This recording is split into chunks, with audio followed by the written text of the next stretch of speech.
하나님이 일하실 자리를 준비하라 하는 제목으로 하나님의 말씀을 전하겠습니다.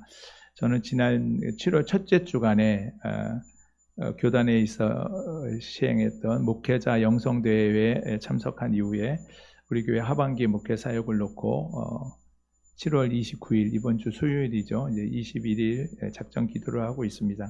교회의 우리 교회의 선교적인 사명은 복음으로 하나님과 이웃을 잇는 브릿지가 되는 것이죠. 그것을 구체적으로 실천하기 위해서 오래전부터 이제 문화 콘텐츠를 활용한 목회 사역을 꿈꾸며 이렇게 준비하고 있습니다. 현재 우리 교회는 아담하지만 따뜻하고 품격이 있는 분위기에서 함께 예배하고 있습니다. 예배 후에 또 이렇게 마주 보고 앉을 수 있도록 준비된 테이블에서 함께 식사 교제를 나누고 또 이렇게 테이블이 가깝다 보니까 가까이서 얼굴을 마주하는 그런 것도 이제 감사한 일이 되죠.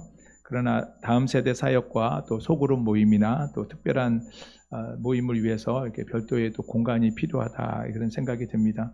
또 주중에는 그 지역 주민들이 편안하게 이용할 수 있는 문화 공간도 필요하다는 그런 생각을 가지고 있습니다. 그래서 성도들이 함께 교제하는 그런 공간이면서 동시에 주중에는 이제 북카페나 또 어린이 프로그램, 독서 또는 음악 모임 같은 그래서 주민들과 함께 이렇게 나눌 수 있는 그런 다목적인 공간이 필요하다 생각을 하고 이제 오래 전부터 기도하고 있는데 이 때를 보고 있습니다.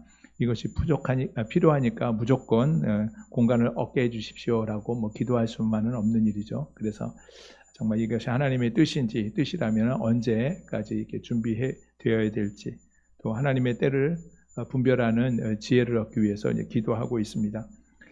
그러다가 지난주 목요일 새벽이죠. 이사야서를 공동체 성경 읽기 범위가 지난 주간이 이사야서였는데 읽던 중에 오늘 본문 말씀이 깊이 마음에 와 닿았습니다. 기도를 마치고 집에 돌아가는 길에 차 안에서 아내와 함께 말씀을 나누면서 이 말씀이 참 우리 교회 상황과 많이 깊이 맞닿아 있다 하는 그런 생각이 들었고 또 이 말씀을 붙들고 더 기도해야 하겠다 하는 그런 마음을 갖게 되었습니다. 하나님께서 우리에게 맡기신 그 뜻과 사명을 이루기 위해서 우리는 무엇을 준비해야 하며 그때를 어떻게 분별할 수가 있을까요? 더 우리는 근본적인 질문을 가지고 하나님 앞에 더 깊은 기도로 나아가야 할 겁니다. 그런데 사랑하는 성도 여러분, 오늘 말씀은 단지 우리 교회의 공간에 관련된 그 문제만이 아니라 우리 각자의 삶에도 하나님께서 일하실 자리가 필요하다는 것을 가르쳐 줍니다.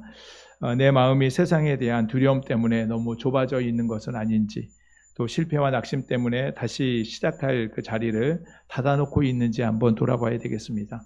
하나님께서 새로운 일을 시작하려고 하시는데 나의 과거의 어떤 실패의 경험과 현실적인 계산 때문에 그 가능성을 미리 막아두고 있지는 않는지 돌아봐야겠습니다. 그래서 오늘 말씀은 우리 공동체에 주시는 말씀임과 동시에 우리 여러분, 저와 여러분 가정에 주시는 말씀으로 받으시기를 바랍니다. 오늘 본문 말씀의 배경은 바벨론 포로와 예루살렘의 멸망으로 인한 황폐를 경험하게 될 이스라엘 백성들에게 주시는 하나님의 회복의 말씀입니다. 이 본문에서 하나님께서 이스라엘 백성들에게 뜻밖의 말씀들을 하시죠. 1절에 보니까 너는 노래할지어다. 황폐한 상황 가운데 놓여있는 이스라엘 백성들에게 노래하라고 말씀하십니다. 그리고 2절에서는 내 장막터를 더 넓히라. 또 4절에서는 두려워하지 말고 놀라지 말라. 이 도대체 하나님께서 무엇을 근거로 이 말씀을 하시는가? 우리 1절 상반절을 한번 보겠습니다. 1절 잉태하지 못하고 같이 읽어볼까요? 전체를 같이 읽어보겠습니다. 시작. 잉태하지 못하며 출산하지 못한 너는 노래할지어다. 상고를 겪지 못한 너는 외쳐 노래할지어다. 이는 홀로 된 여인의 자식이 남편 있는 자의 자식보다 많음이라. 여호와께서 말씀하셨느니라.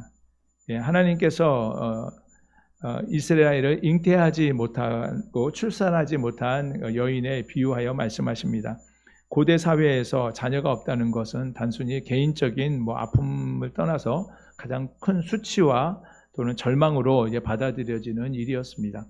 더군다나 이 말씀은 한 개인뿐만 아니라 한 나라의 멸망 또 포로 생활을 겪고 있는 이스라엘 공동체를 향한 말씀이기도 합니다. 당시 이스라엘 백성들은 나라를 잃었죠. 그리고 예루살렘 성은 다 무너졌고 성정도 파괴되었습니다. 사람들은 뿔뿔이 흩어졌고 하나님의 약속을 이어갈 자손도 회복될 미래도 보이지 않는 상황이었습니다. 당시 이스라엘은 다시 시작할 수 없는 상황, 아무것도 기대할 수 없는 그런 모습의 그런 상태에 놓여 있었습니다. 그런데 하나님께서 이스라엘에게 말씀하시는 거죠. 너는 노래할지어다. 이 무슨 뜻입니까? 이스라엘의 형편이 좋아졌기 때문에 노래하라는 것 아니죠. 이스라엘이 회복된 것도 아닙니다. 아직 눈앞에 보여진 현실은 달라진 것이 없습니다. 그런데도 하나님께서는 먼저 노래하라고 말씀하십니다. 왜 그런 말씀을 하신 걸까요?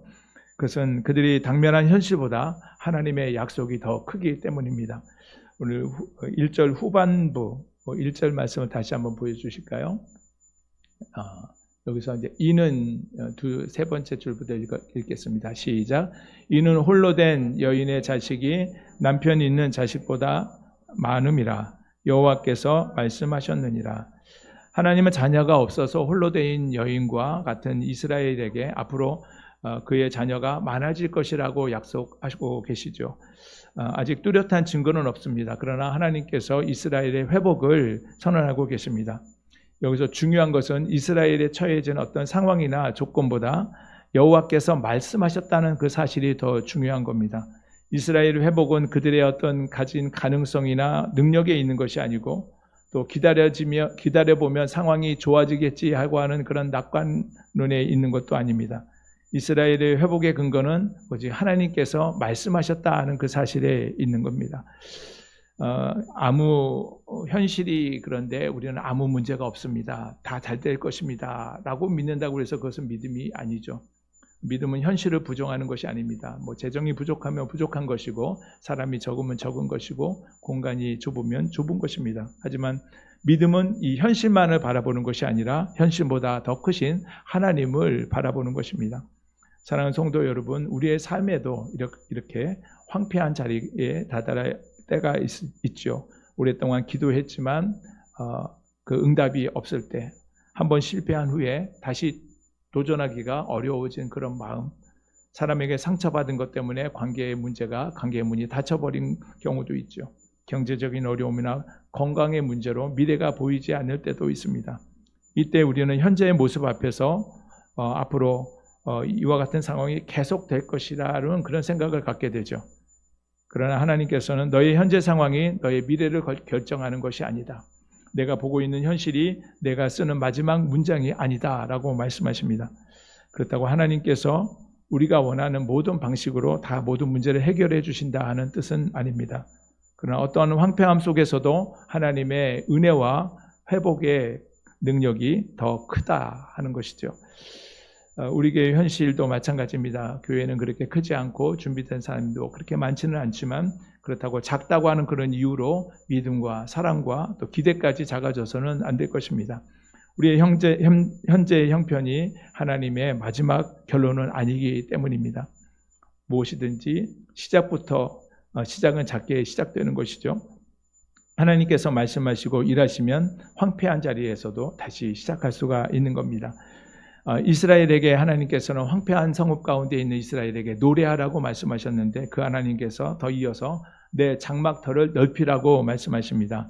오늘 말씀의 설교의 중심이 되는 본문 2절 말씀을 같이 한번 읽어보겠습니다. 시작.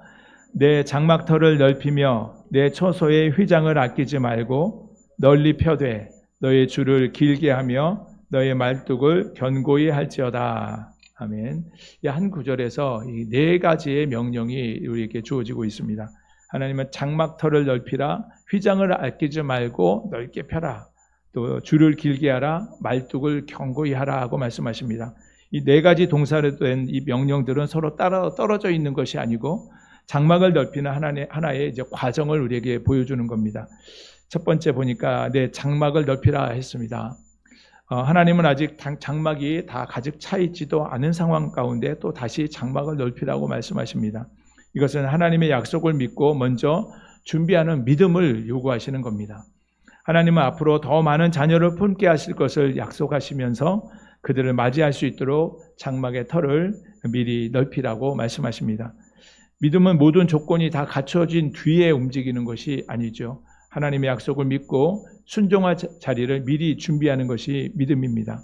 노아는 비가 오기 전에 방주를 지었고 아브라함은 갈 바를 알지 못하는 상태에서 하나님의 말씀에 순종하며 나아갔습니다. 하나님께서 말씀하셨기 때문에 믿고 순종하는 겁니다. 믿음은 이렇게 하나님의 말씀에 응답하는 것이고 순종하는 겁니다. 우리에게 필요한 것은 무조건 넓힌다는 그런 열정보다도 하나님께서 일하실 자리를 미리 준비한다는 그런 순종의 자세가 필요한 겁니다. 사랑하는 성도 여러분, 여러분은 하나님께서 새 일을 시작하실 때 그 자리를, 터를 준비할 마음과 자세가 준비되어 있으십니까? 신앙이 아직 미숙하지 않은 사람들, 익숙하지 않은 사람들, 또 나와 성향이 다른 사람들, 다른 형편의 그런 사람들을 받아들일 그런 마음의 준비가 되어 있으십니까? 우리 교회가 먼저 준비해야 할 장막터는 우리 건물, 공간이 아니라 우리의 마음을 먼저 준비해야 합니다. 물리적인 공간이 넓어도 마음이 좁으면 사람을 품을 수 없고, 또 반대로 작은 공간이어도 마음이 넓으면 따뜻함을 전해줄 수가 있습니다. 우리는 먼저 공동체를 위한 자리를 준비해야 합니다. 새 가족이 편안하게 정착할 수 있는 자리, 또 다음 세대가 믿음 안에서 예배하며 자랄 수 있는 자리, 성도들이 함께 교제하고 삶을 나눌 수 있는 자리, 상처받는 사람이 안전하게 머물 수 있는 그런 공간이 필요한 것입니다. 그리고 선교의 자리도 준비되어야 합니다. 교회에 익숙하지 않은 주변 주민들이 부담 없이 찾아올 수 있는, 편안하게 이용하고 자연스럽게 관계가 유지될 수 있는 그런 자리를 준비해야 합니다. 교회의 장막은 우리끼리 평안한 장소가 평안히 머무는 그 장소로 머물러 있어서는 안 되는 것이죠. 하나님께서 보내실 이웃을 위해 준비된 빈자리가 필요한 것입니다. 두 번째, 하나님께서 초소의 휘장을 아끼지 말고 넓게 펼치라고 말씀하고 계시죠. 장막터를 넓혔다면 이제는 휘장을 넓게 쳐야 합니다.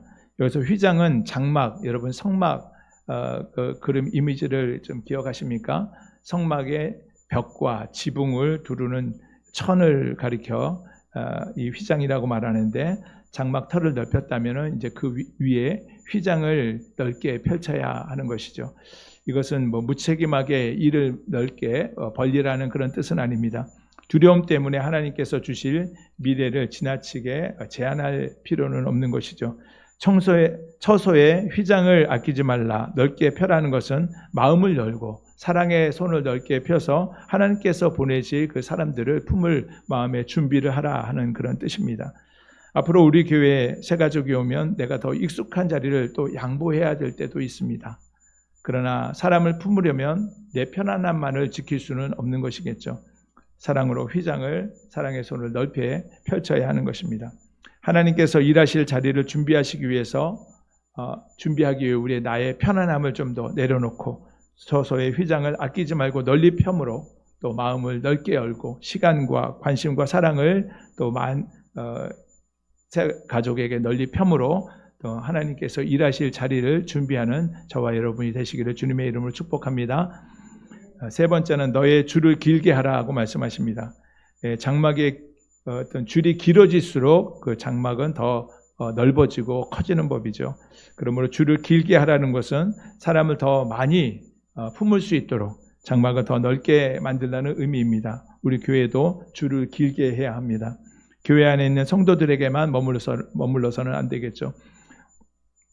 우리의 사랑의 줄은 먼저 가장 가까운 또 가정으로 길어져야 될 것입니다. 오랫동안 말을 걸지 못했던 가족도 있을 것이고, 교회에 나오지 않는 자녀와 또 배우자에게 오랜 기다림과 또 기도의 줄을 길게 펼쳐야 하는 것입니다. 그리고 지역의 어린아이와 청소년들, 또 청년과 자녀 세대를 둔 이 장년 세대들, 또 실버 세대까지 그 줄을 길게 해야 합니다. 이 지역은 새로 형성된 도시라서 아직은 낯설고 또 외롭게 느껴지는 부분도 있을 겁니다. 또 교회를 어렵게 생각하지만 위로와 격려가 필요한 이웃들도 있을 겁니다. 그들에게까지 이어지도록 우리의 줄을 길게 이어야 하는 겁니다. 우리 교회 거북선 브릿지 교회 슬로건이 무엇입니까? 복음으로 하나님과 이웃을 잇는 브릿지 아니겠습니까? 브릿지, 이 다리는 한쪽만 있지 않죠. 이쪽과 저쪽을 이으려면 건너편까지 뻗쳐 나가야 하는 것입니다. 교회의 줄을 길게 이어야 하는 것이죠. 그렇다면 어떻게 이 다리를 길게 이어갈 것인가? 이웃을 위한 이제 문화 사역을 생각하고 있습니다. 그것을 통해 우리는 줄을 길게 이을 수 있다고 생각하는 것이죠. 물론 이 사역이 복음을 대신할 수는 없습니다. 그러나 교회를 낯설어 하는 이 이웃에게 문화 콘텐츠를 활용한 이 사역으로 줄을 길게 하고 또 관계의 다리를 놓게 된다면 언젠가 복음을 들을 수 있는 접촉점이 마련될 수 있으리라고 생각합니다. 줄을 길게 하는 것은 이렇게 멀리 있는 이웃을 향해서 사랑의 손길을 뻗치는 것입니다. 하나님께서 우리 주변에 보내신 사람들이 어떤 사람들인지, 또 우리 교회가 특별히 섬겨야 할 이웃이 누구인지, 또 그들의 아픔과 필요는 무엇인지 생각하고 줄을 길게 할 때 그들이 교회와 가까워지고 복음과 더 가까워지는 계기가 마련될 것이라고 생각합니다. 네 번째, 말뚝을 견고히 하라고 말씀합니다. 하나님께서 줄을 길게 하라고 하시면서 동시에 말뚝을 견고히 하라고 하셨습니다. 이 균형이 매우 중요합니다. 줄만 길게 하고 말뚝이 약하면 어떻게 됩니까? 이 지역은 또 해안가라서 바람이 많이 불기도 하는데 바람이 불 때 장막이 흔들리고 말뚝은 뽑히고 말 것입니다. 반대로 말뚝만 깊이 받고 또 줄을 이렇게 길게 펴지 않는다면 장막은 넓혀지지가 않겠죠. 하나님이 원하시는 교회는 넓기만 한 교회도 아니고 또 견고하기만 하여서 아무도 품지 못하는 그런 교회가 아니라 장막도 넓고 견고한 교회를 하나님께서 원하십니다. 그렇기 위해서 말뚝을 견고하게 해야 되는 것이죠. 우리의 교회가 말뚝을 견고히 하는 것 어떤 것들이 있겠습니까? 첫 번째는 복음과 말씀입니다. 문화사역을 하더라도 복음의 중심성을 잃어서는 안 될 겁니다. 사람들에게 좋은 프로그램을 제공하는 그런 기관으로만 비춰져서는 안 되겠죠. 하나님의 사랑이 그 사역을 통하여서 이 복음이 그들에게 흘러가야 하는 것이죠.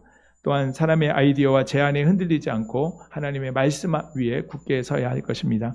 말씀을 읽고 배우고 말씀 위에 견고히 서 있는 교회가 되어야 하는 것이죠. 두 번째는 기도와 성도들의 하나됨입니다. 기도 없이 시작한 사역은 사람의 열심으로 세워질 수 있고 또 기도 없이 시작한 사역은 온전한 열매를 맺을 수가 없겠죠. 또 기도로 시작한 사역이어야 하나님의 인도하심을 받을 수가 있는 겁니다. 제가 작정하고 기도하는 것도 단순히 때와 장소만을 구하는 것이 아니라 마음을 준비하고 교회의 중심을 더 견고하게 해달라고 기도하고 있습니다. 그리고 부흥과 성장의 욕심이 아니라 거룩한 사명을 위한 시작이 될 수 있도록 기도하고 있습니다. 그리고 하나님보다 더 앞서지 않고 겸손하게 하나님의 때를 기다리는 자세를 구하고 있습니다. 그리고 이 모든 것이 목회자 한 사람의 일로만 다 감당할 수 있는 것은 아니죠. 건강한 사역이 되기 위해서는 성도들이 같은 생각, 같은 마음, 같은 뜻을 가지고 함께 기도하며 준비해야 합니다. 세 번째는 정직하고 책임 있는 운영이죠. 감당할 수 있는 우리 범위를 분명하게 분별해야 합니다. 너무 무턱대고 크게 일을 벌였다가는 오히려 힘들 수가 있겠죠. 또 모든 일들이 투명하게 진행되어야 하고 또 사역자와 봉사자들이 건강하게 세워져야 합니다. 무엇보다 일이 정직하고 책임 있게 이루어져야 되겠죠. 우리는 공간이 필요하지만 공간보다는 먼저 이런 것을 준비하는 마음의 제사가 더 준비되어야 합니다. 다양한 문화, 이 콘텐츠보다도 공동체가 먼저 준비되어야 하죠. 또 사역의 규모와 범위보다 우리 중심이 먼저 준비되어야 하는 겁니다. 사랑하는 성도 여러분, 공간이 넓게 준비되어도 우리 마음이 좁으면 아무 소용이 없습니다. 프로그램이 많아져도 복음이 흐려지면 그것은 교회 확장이 되는 것이 아니죠. 사람이 많이 모여도 말뚝이 연약하면 오히려 오래 견디지 못하게 됩니다. 그러므로 하나님이 일하시는 자리를 준비하기 위해서는 우리 두 가지, 넓게 품는 것과 깊이 뿌리 내리는 것이 필요한 것입니다. 줄을 길게 하는 것, 말뚝을 견고히 해야 되겠죠.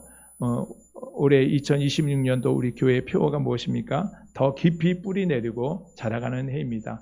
말뚝을 박듯이 더 깊이 뿌리 내리고 그래서 어떤 확장될 때에 안전하게 견고하게 세워질 수가 있게 되는 거죠. 우리의 삶에도 이렇게 말뚝을 박는 일이 필요합니다. 감정이 흔들릴 때 나를 붙들어주는 말씀이 필요하고 또 어둠 속에서도 위기 속에서도 포기하지 않는 기도가 필요합니다. 예배 자리를 지키는 그런 신실함도 우리의 말뚝이라고 할 수가 있겠습니다. 형편이 좋아질 때만을 기다리는 것이 아니라 지금 흔들리고 있는 힘든 상황 가운데서도 하나님의 말씀과 기도로 더 깊이 말뚝을 박아야 하는 것입니다. 하나님께서 이렇게 장막을 넓히고 줄을 길게 하고 말뚝을 견고히 하게 하시는 이유는 무엇이겠습니까? 장막을 넓히고 줄을 길게 하라는 그런 명령의 목적을 3절에 기록하고 있는데 우리 본문 3절 말씀 같이 읽어보겠습니다. 시작. 이는 내가 좌우로 퍼지며 내 자손은 열방을 얻으며 황폐한 성읍들을 사람 살 곳이 되게 할 것임이라. 내가 좌우로 퍼지며 내 자손은 열방을 얻는다. 이것은 하나님의 백성이 다시금 회복되고 그 구원의 은혜가 이스라엘의 경계를 넘어서 열방 가운데 퍼져가게 될 것에 대해서 말씀하시는 겁니다. 하나님께서 원하시는 확장은 땅을 넓히고 힘을 과시하는 확장이 아니라 더 많은 사람을 구원의 장막 안으로 품는 확장인 겁니다. 오늘 본문 3절 마지막 표현에 우리가 한번 주목해야 할 필요 있는데 황폐한 성읍들을 사람이 살 곳이 되게 할 것이다. 하나님의 심판으로 이스라엘은 오랜 동안 포로 생활을 하게 되었죠. 또 사람이 떠나져 있던 예루살렘 성전은 다 파괴되고 성벽은 다 무너져서 황폐한 성읍이 되고 말았습니다. 그런데 하나님께서는 이 황폐한 성읍을 사람이 사는 곳이 되게 하시겠다고 말씀하십니다. 오랫동안 황폐했던 자리에 다시 꽃들이 피어나고 의의 푸르른 나무가 가득한 그런 세상을 보는 것, 이것이 바로 하나님 나라의 부흥인 것입니다. 성경이 말하는 부흥은 단순한 숫자가 늘어나는 것이 아니라 죽어 있던 영혼이 복음으로 살아나고 상처받은 사람들이 그 믿음의 새로운 가족들을 만나는 것이죠. 깨어진 가정의 용서와 화해가 이루어지는 것이 하나님이 바라시는 온전한 부흥인 줄로 믿습니다. 교회가 공간을 넓히는 것보다 더 중요한 것은 그 공간이 사람이 사는 곳이 되게 하는 것입니다. 그러므로 우리는 단순히 공간을 얻기 위해서 기도하는 것이 아니라 하나님 이곳을 통해서 누구를 살리시려고 하십니까? 하나님께서 구원하시기로 작정하신 영혼, 하나님께서 영생을 주시기로 작정하신 영혼을 보내주옵소서. 기도하는 저와 여러분이 되시기를 바랍니다. 하나님이 누구를 만나게 하실지 또 어떠한 황폐한 마음을 가진 자를 회복하실지 우리는 알지 못하지만 그런 기대와 소망을 가지고 살아가야 하겠습니다. 이 도시는 새로 형성된 도시여서 겉으로는 새 건물이고 깨끗한 거리처럼 보이지만 그 안에 사는 사람들의 마음은 외롭고 상처로 황폐해져 있을 수도 있습니다. 하나님께서 우리 교회를 사용하셔서 그 황폐한 마음을 다시 회복하셔서 사람이 사는 곳으로 변화시키고 바꾸실 줄로 믿습니다. 그러한 기대와 소망을 가지고 우리는 사역을 준비해야 되겠습니다. 그러면 황폐한 백성이 무엇을 근거로 그 장막을 넘길 수 있는가? 본문 4절부터 6절 말씀이 그 근거가 되는데 그들의 형편이나 그 능력 때문이 아니라 언약에 신실하신 하나님 자신 때문이라고 말씀하고 있습니다. 하나님은 자신을 이스라엘을 지으신 이시고 이스라엘의 남편이시고 구속자이시고 이스라엘의 거룩하신 이라고 소개하고 있습니다. 이스라엘은 언약에 신실하지 못했습니다. 하나님과의 약속을 파기해버리고 말했죠. 그러나 하나님은 그 언약을 버리지 아니하시고 버림받았다고 그 언약을 파기함으로 버림받았다고 생각하는 이스라엘 백성들을 다시 부르시며 말씀하십니다. 너희는 버려진 백성이 아니다. 나는 너희를 잊지 않았다. 너희는 여전히 나는 너희를 구속하는 구속자다라고 말씀하시는 거죠. 그러므로 장막을 넓히라는 이 명령은 우리의 힘으로 미래를 만들어내라는 스스로 만들어내라는 그런 부담이 아니라 언약에 신실한 하나님께서 미래를 이끌어갈 것이니 그 미래를 하나님께 맡기고 순종함으로 나아가라는 그런 뜻입니다. 오늘 본문의 회복은 바로 오늘 본문 이사야 54장을 우리가 보셨는데 이 본문에 나타난 이 회복의 근거는 본문 앞장인 이사야 53장에 나타난 고난받는 종을 통해서 이루어지게 됩니다. 이사야 53장에 보시면 그가 찔림은 우리의 허물 때문이요 그가 상함은 우리의 죄악 때문이라. 그가 징계를 받음으로 우리가 평화를 누리고 그가 채찍에 맞음으로 우리가 나음을 받았다. 우리는 다 양 같아서 그릇 행하여 각기 제 길로 갔거늘 여호와께서는 우리 모두의 죄악을 그에게 담당시키셨다고 말씀하십니다. 하나님께서 예수 그리스도에게 우리의 모든 죄와 수치를 담당하게 하시고 또 그로 말미암아 버림받게 하셨기 때문에 우리는 하나님께로 받아들여지고 하나님의 집으로 들어갈 수 있는 기회가 열려지게 된 것입니다. 예수 그리스도께서 죄인인 우리를 위해서 미리 자리를 마련해 주신 것이죠. 그러므로 교회가 장막을 넓힌다는 것은 단지 공간을 넓힌다는 의미가 아니고 또 프로그램을 확장한다는 그런 의미가 아니라 예수님께서 우리를 받아주신 것처럼 우리도 다른 사람들을 품고 받아들일 수 있는 마음의 자리를 준비해야 한다는 그런 뜻인 것입니다. 성도님, 사랑하는 성도님의 말씀을 마치겠습니다. 하나님은 오늘 우리 각 사람에게 장막의 털을 넓히라고 말씀하시죠. 실패 때문에 닫아놓았던 그 믿음의 자리를 다시 열라고 말씀하십니다. 상처 때문에 좁아진 그 마음을 넓히라고 말씀하십니다. 가족과 이웃을 향해서 사랑의 줄을 길게 뻗으라고 말씀하십니다. 말씀과 기도로 말뚝을 더 견고히 하라고 말씀하십니다. 그리고 우리 교회도 하나님께서 보내실 사람들을 품을 수 있는 자리를 준비해야 합니다.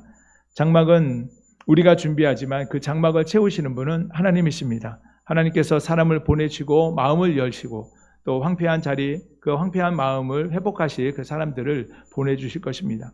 그러므로 우리는 외형적인 성공과 부흥을 꿈꾸는 교회가 아니라 하나님께서 기쁘게 일하실 그 자리를 준비하는 교회가 되어야 할 것입니다.